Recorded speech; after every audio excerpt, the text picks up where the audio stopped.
Okay, so let's try this with a different approach to it, where I have more of a notes going through the review of the movie. I'm gonna go more into depth of the movie, and I've seen the criticisms coming in since Wednesday, because that's when I actually recorded the review of the Last Jedi. And I'm actually using a different microphone, so hopefully the sounds are coming in through. So I'm gonna address and be more clear of what I thought of the movie. So in order for a sequel to be good, it has to answer questions that are put in the first movie, at least in this trilogy, and those were: who is Snoke, who are the First Order, who is Rey, what happened to Luke, why is he the way he is, and just what happened to why the Resistance is so weak that it is. And it only really answered one question, and that is really why Luke, what happened to Luke. But it tells that story really bad. So and the entire point of a sequel is to have progression of characters. So what do they learn? Are the characters failing, learning, and is there progression to the story? And there was none of that in this movie. Uh, and the third movie in this trilogy, there is nothing more to resolve. Carrie Fisher is dead because a she's an awesome or she was awesome in Star Wars, but from what I've gathered is that all of the three of the original trilogy were supposed to get all their own movies. Harrison Ford got Episode 7 and they killed him off. Episode 8 they gave to Luke and they killed him off. And then Leia was supposed to have 9 and probably be killed off. And I'm gonna go more into depth with this later. And during this whole movie, the Kylo and Rey feud was just very uninteresting because none of them really change the connection between them. That isn't even explained how the Force can do that. Why can't Snoke see where Rey is if he can establish some sort of connection to them? It makes no sense. How does he even know how to set up that connection between them? That is not explained. You can't write stuff in novels. I've heard there was a book that talked about Luke having a new power. That doesn't make any sense for those who the movies should stand on their own and should be able to explain everything clearly. They have not been successful doing that. And there are some moments, like we've waited 2 years for the last scene of The Force Awakens to what actually happens. So Rey hands hands Luke this lightsaber, and what happens? He throws it off over his shoulder. All of that legacy, just it's an insult to George Lucas and for fans. That's his father's lightsaber, which we still don't know how it even exists to this day, because it fell into a core of a gas planet. So I mean, okay, but Just here in this scene, he could have just dropped it and had a stern look on his face. Would have been completely fine. It would have set the tone of his approach to the Jedi and even the lightsaber, having disgust for it or anything. But they can't even do that. They make a mockery of this. So the movie also skips any tribute of the character Han Solo. There's no burial for him. They barely mentioned him. And I mean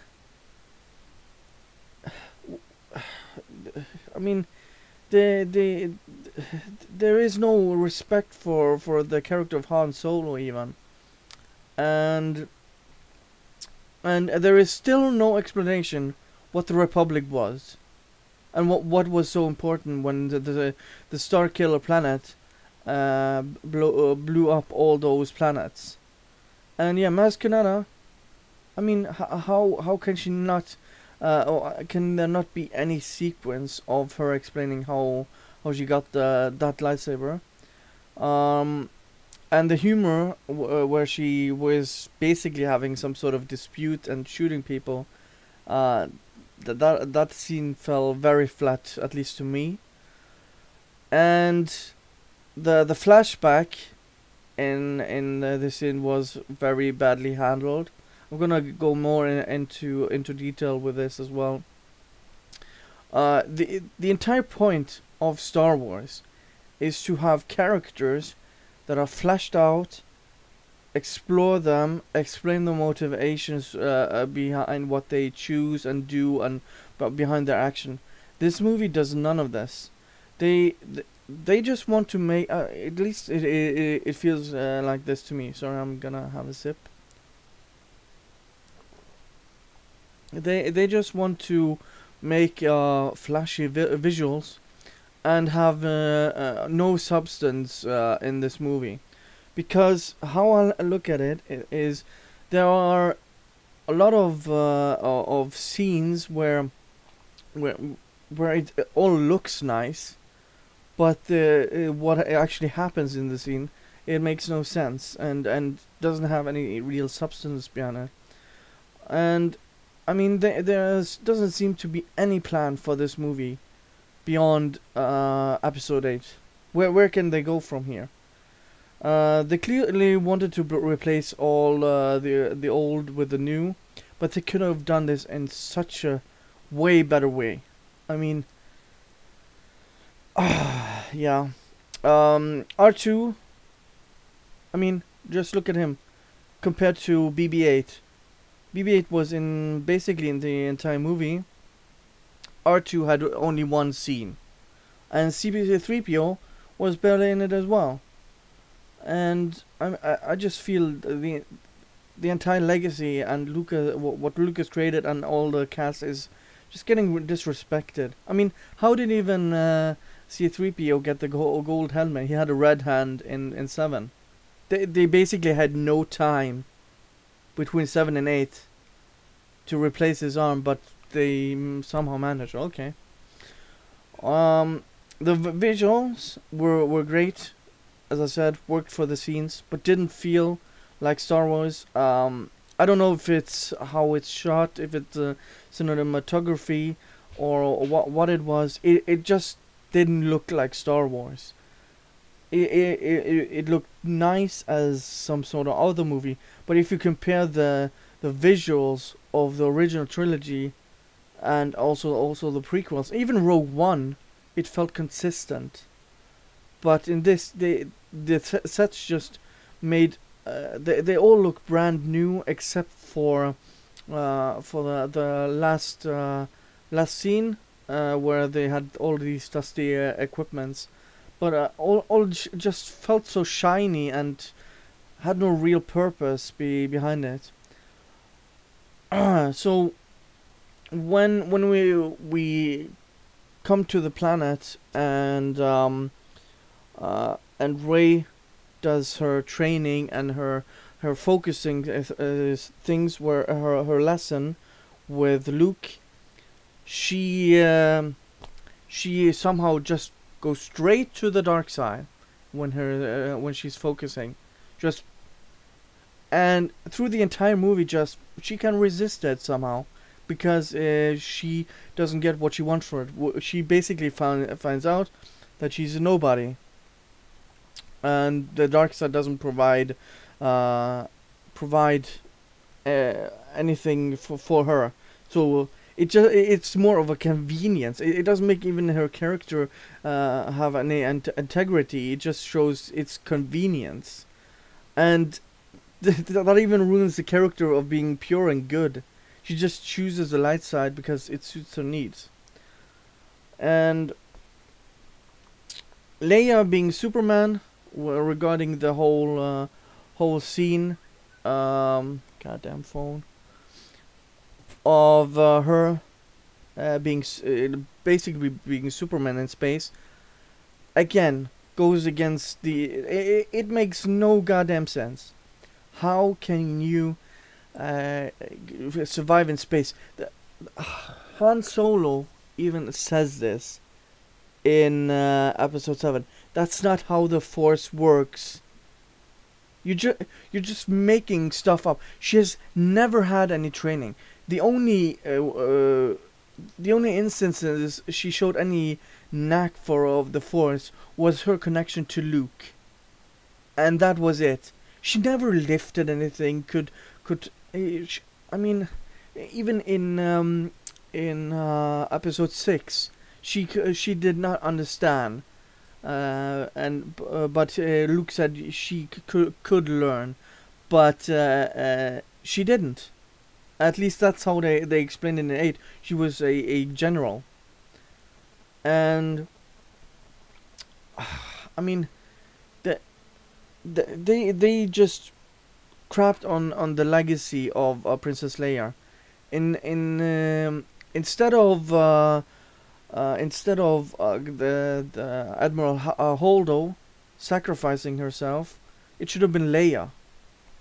She could have basically passed the torch to Holdo and let her lead the rebellion, and because they knew Carrie Fisher was dead, and now they basically the only thing they can do is to make the opening crawl of episode 9 and say she died somehow. There is no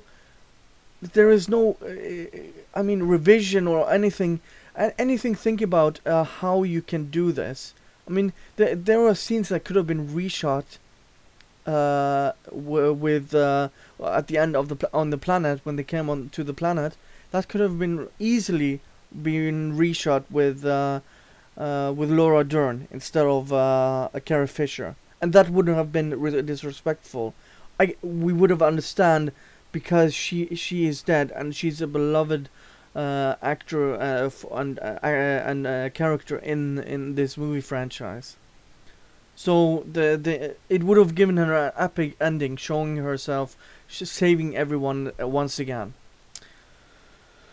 And when it comes to the legacy of the Jedi, they basically torched it. They literally torched it, and with this, I mean, Rey still got the books we found afterwards, but they just say the legacy of the Jedi. Oh, it's just being good. What is the point of having a good and light side? I mean, they make everything gray. Oh, Rey is just good. She's just good. She knows what it means to be a Jedi, with having 2 lessons from Luke Skywalker. They technically just had 2, even though they were supposed to have 3. So, and she is that powerful. I mean, she is still a Mary Sue. She had no struggle in this movie, and she had 2 lessons, and is still this freaking powerful. And Benicio del Toro's character, I mean, what are the odds that this guy just happens to be in the same cell as Finn and Rose? I mean,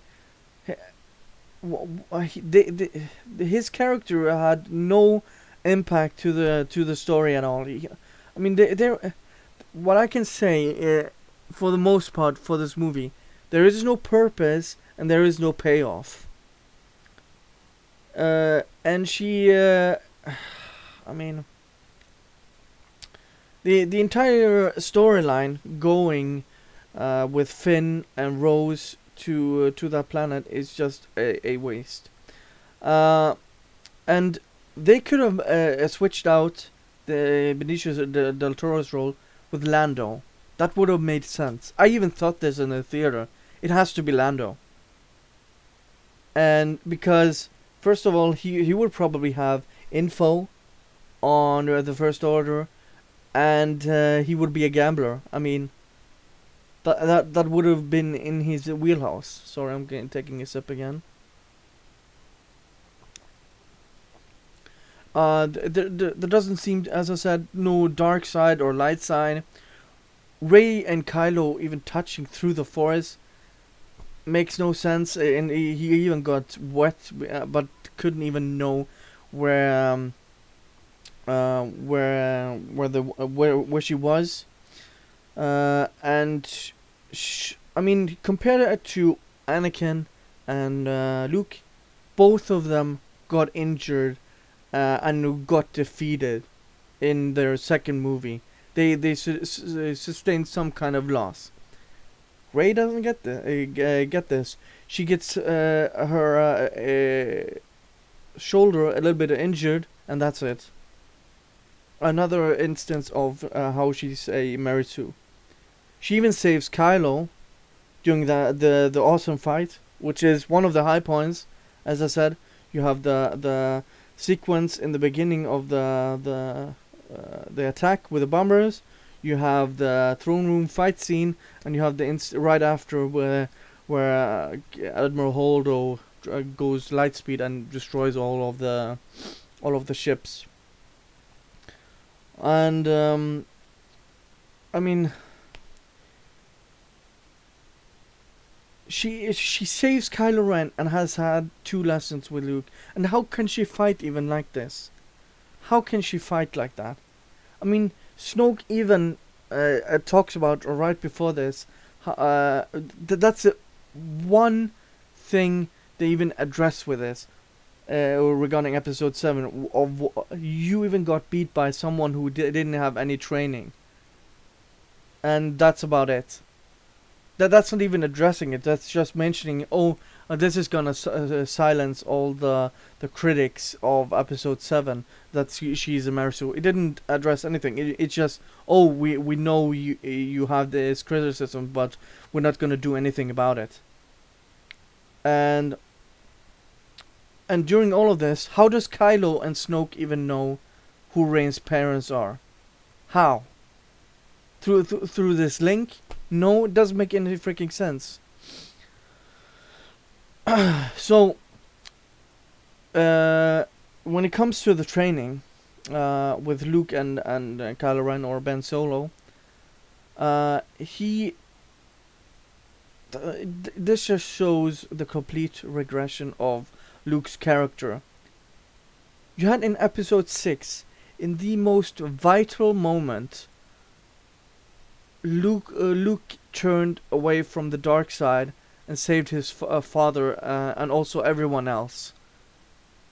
And it just showed he is not evil. He wanted to do something good. Only for him to... the first thing, when his nephew starts thinking some dark thoughts about the dark side, he thinks about killing him. Why? He even at the most critical point, Luke would not compromise. He had his principles set. He would not turn to the dark side, and he senses something in his nephew, and he suddenly just wants to kill him, even though it was just for a moment. Doesn't make any sense.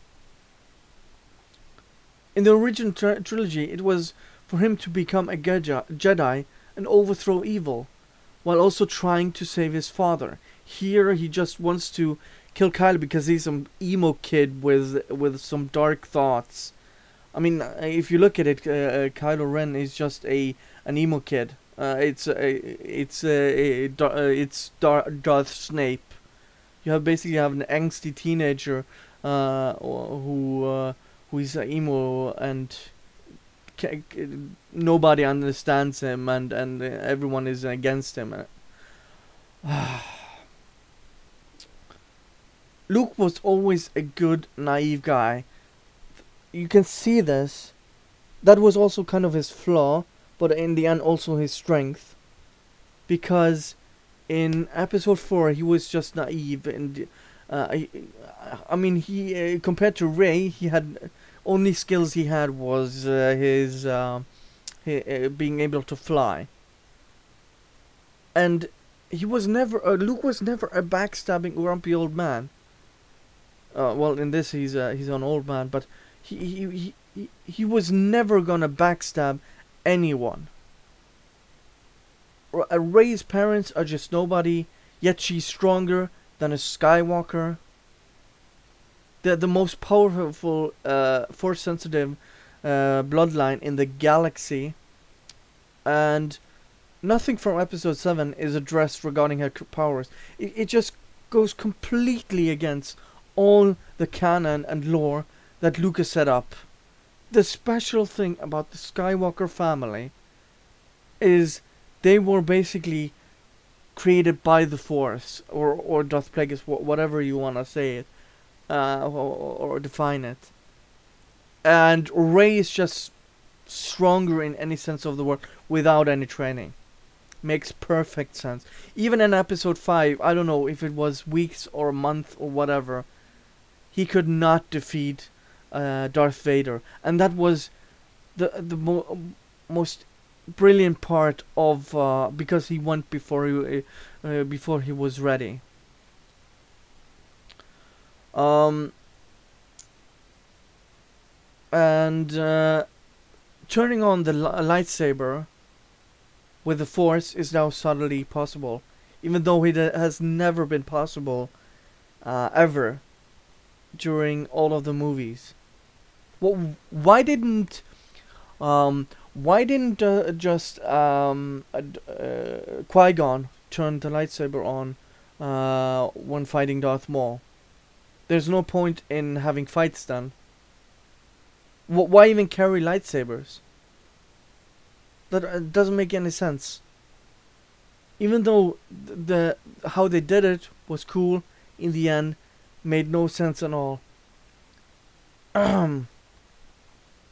And as I said, her just getting her a slight bruise on her shoulder, while all the other main Jedi get somehow injured. I mean, Obi-Wan got even injured in 2.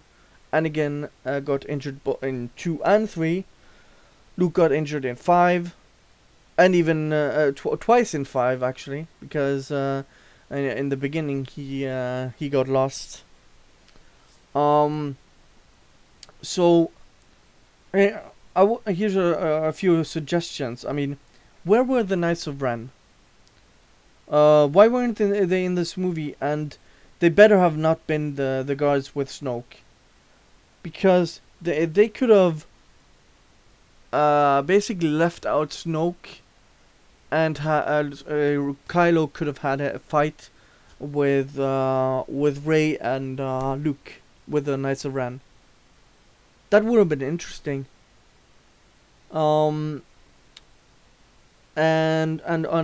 make Rey lose his fight with Ren, and Luke win against the Knights of Ren, and he has to save her and basically retreat. That would have made sense. Why not have a double turn? Why? This is what I said to my friend before going into the movie.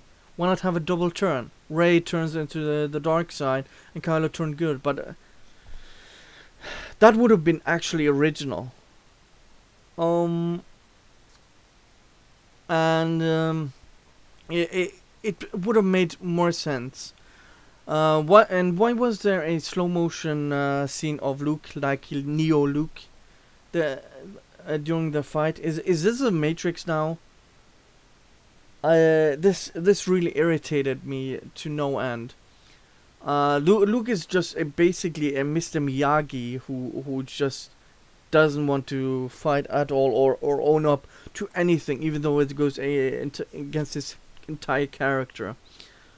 And the entire last act is reverse of going in reverse from Return of the Jedi backwards into the beginning of Episode 5. And why did Luke even lose to Rey during the fight on the Jedi Island? I mean, isn't he supposed to be that freaking powerful? But he lost to a woman just to rub it in.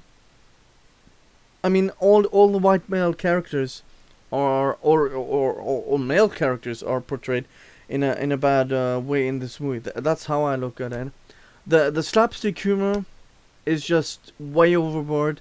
The Luke sea lion scene where he basically drinks the green milk straight off the nipple of this, just, oh my god. I want seriously, I want Jar Jar back.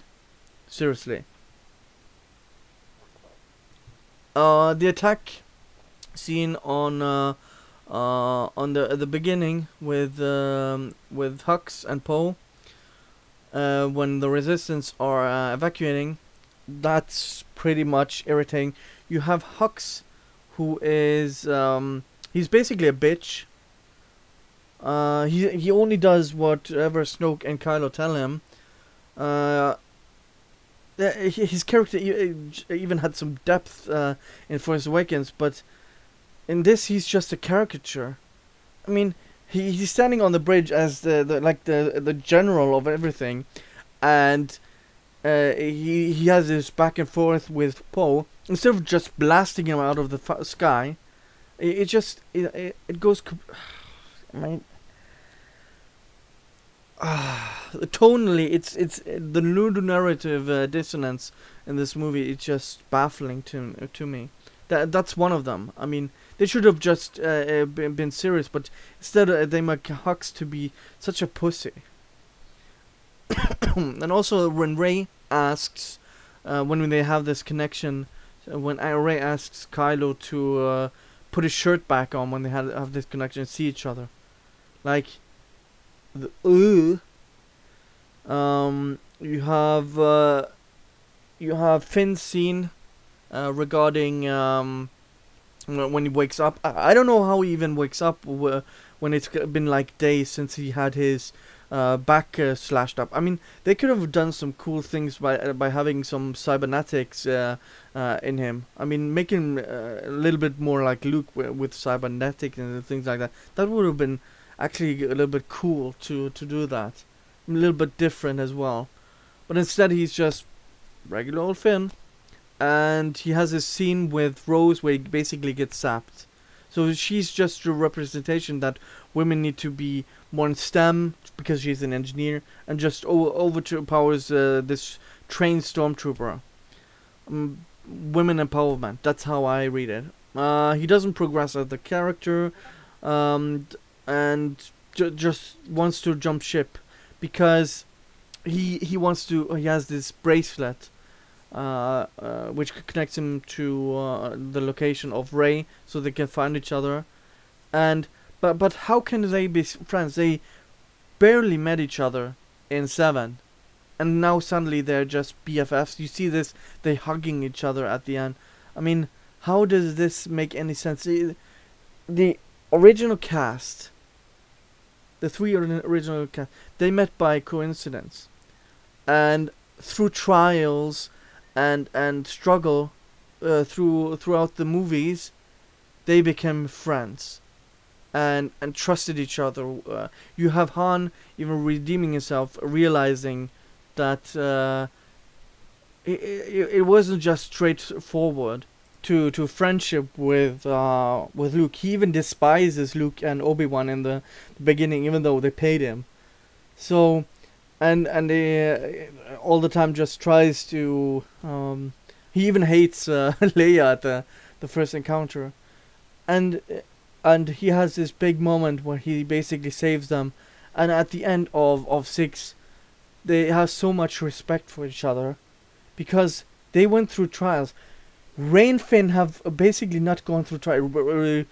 I mean, Finn basically got his back sliced open for her, but that's about it. I mean, the entire movie of 7, he tried to flee, and now suddenly he's best friends with Rey.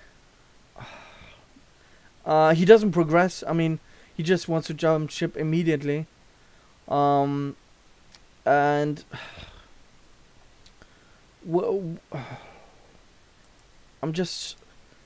don't know. They just barely know each other, these characters, and they are characters. At least they didn't make Rey and Poe best friends. And when it comes to Snoke, probably the biggest waste of a character in the history of Star Wars. Even Count Dooku was fleshed out compared to this. You know, he knew his motivations. You knew where he came from. You knew who he was, the Master of Qui-Gon. You knew he was a Sith Lord, and all of this. And who is he? Who is Snoke? Why does he have such powers? Where does he come from? Who was his master? How did he even get the First Order to come into power? Where did he gain strength and become so powerful without anyone noticing? How did the First Order become so powerful without noticing? How can they look a planet-sized base that can blow up planets? How can anyone overlook this? I can understand with the Empire because they were in power. They could have done that. But the Republic is in power here, and how can they just overlook all of this? It just doesn't make any sense.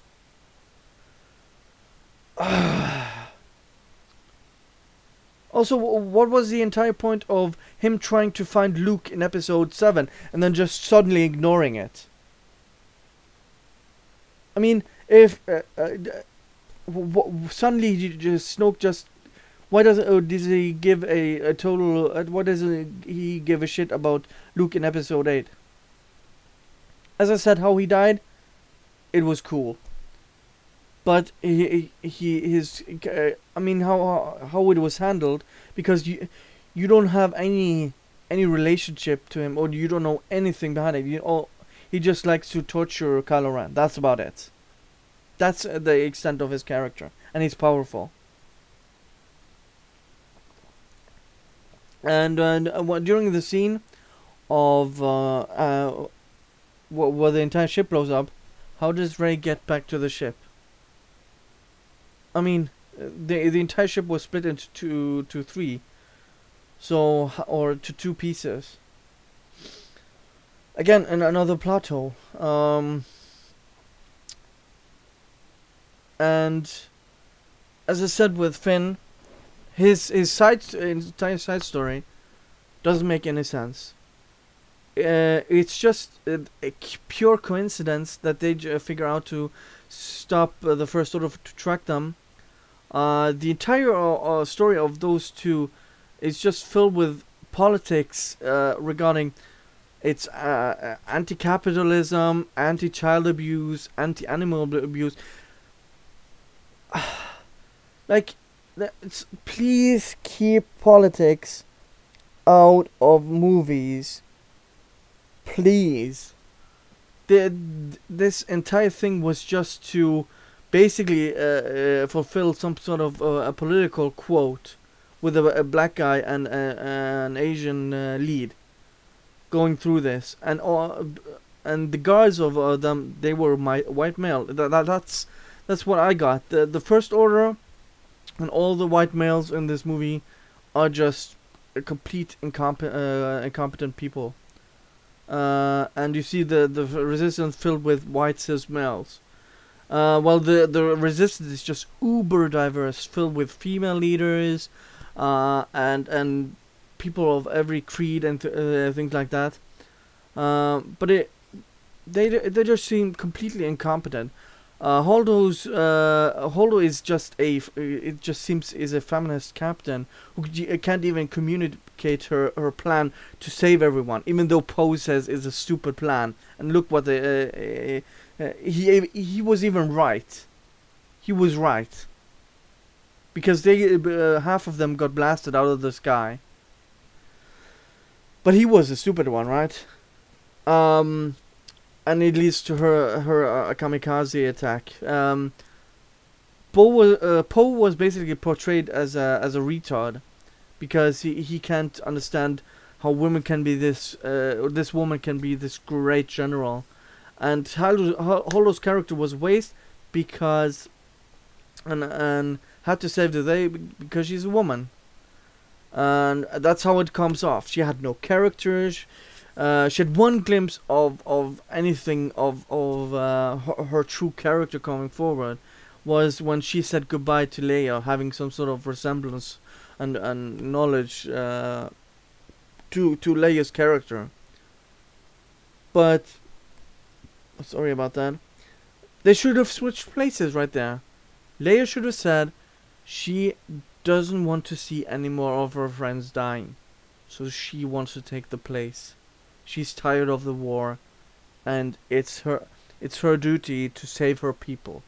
See, right there, and you just have a better story arc for Leia, and it would give her epic ending with a big sacrifice. And regarding the fight scene, I mean, when we talk about character wasted,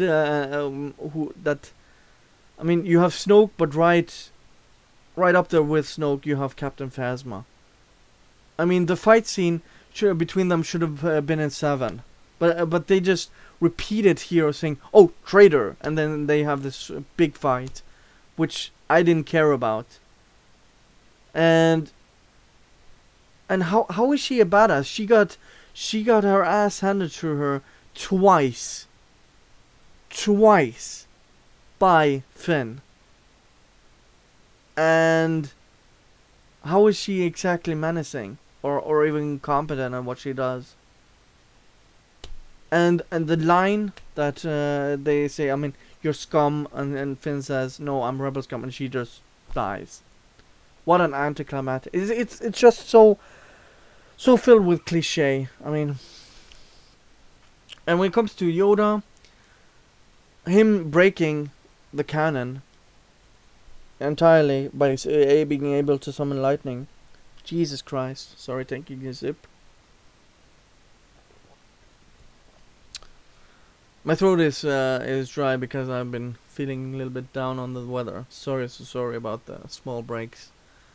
So you have him actually being able to break Laura by torching the Jedi tree, so to speak. What he said wasn't really my issue. He looked weird. They should have just stayed with how Lucas portrayed him and gone with CGI from the prequels. But anyways, that's neither here or there.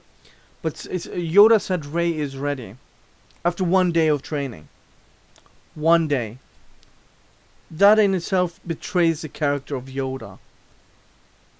He specifically says twice to the big characters in Star Wars, they're too old, it's a risk, they sense fear in them, and things, and yada yada yada. But Yoda gives his thumbs up to for Luke to let go. What the hell? What the hell?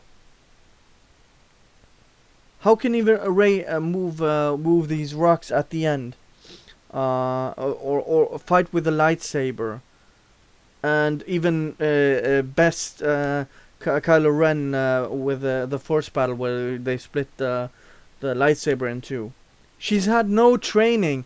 How can she even defeat those guards at all? She has no struggle. The only struggle she had was when Snoke threw her around a little bit. That's basically the scene of episode 7 where there's one scene she has a little bit of danger, but you don't. There's no tension. There's no growth of. You basically create a run-punch woman who can do everything. You have the epitome of a Marisu here. And the projection of Luke just breaks the entire lore of what Lucas has created. No one ever. I mean, if you look at the Clone Wars series, there's some weird stuff in there, but none of them make it possible to make some sort of projection on some other planet. Jesus Christ. This has never been depicted in the lore at all. Luke's entire story in The Last Jedi is just plain horrible. They just they just completely forgotten about the character of Luke. What was the point in anything Luke did and any insight that he had at all? Why would he just break down like he did? Leave all his friends, and I just waited the whole entire movie to get a crappy explanation about him just trying to kill Kylo. Like, Luke never ever wavered when his back was up until the wall, and with the Emperor and his father. Why would he even want to kill his own apprentice? And how can Luke even hold something when everything he goes through this projection, like the lightsaber? How can he have a fight when it's a projection? So how can he even hold the dice that he takes with him, gives to Leia? Because it should have been a projection that just went straight through her or something like that. They can't even be consistent with that.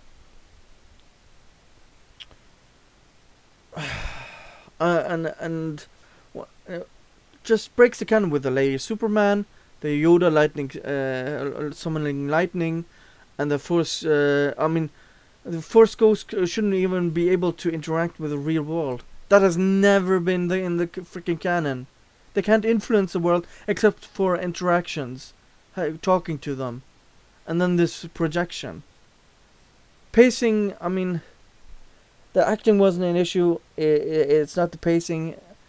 The visuals made it not look like a Star Wars. This thing goes the same for Episode 7. It's the story that's the issue. And I've seen many.